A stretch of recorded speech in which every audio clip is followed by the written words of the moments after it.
Bos días a todos, amigos, dende o meu recuncho de Trevinca.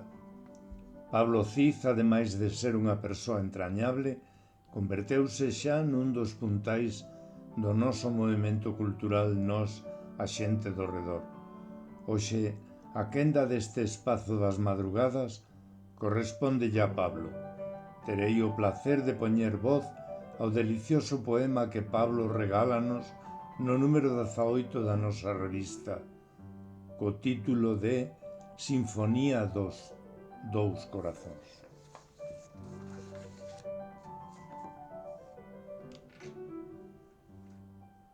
Sinfonía de dous corazóns. No xardín da vida, onde o destino florece, dúas almas se atoparon onde o amor se mece.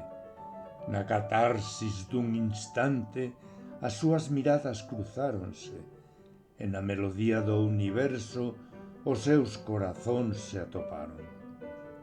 Na quietude do silencio xurdiu a telepatía, unha linguaxe invisible que só eles entenderon, as súas mentes conectadas nun viaxe astral.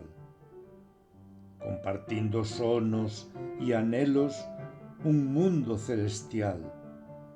A amizade naceu como unha estrela fugaz, un lazo brilante que o tempo non borrara xamais.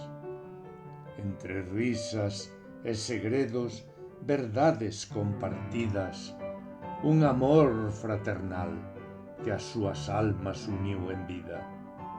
Pero máis aló da amizade, un sentimento profundo, un amor que trascende o terrenal e o absurdo, un lume que arde no máis íntimo do ser, un desexo de amar ata o último solpor. Na danza da vida, os seus corpos entrelazáronse, e en cada caricia un universo descubriron, en cada bico, en cada abrazo, en cada mirada atoparon o amor que as súas almas anhelaban. A sinfonía de dous corazóns que resoa na eternidade, un amor que trascende a realidade. Na telepatía do amor, as súas almas se uniron, e na amizade sincera para sempre se fundiron. Grazas, Pablo.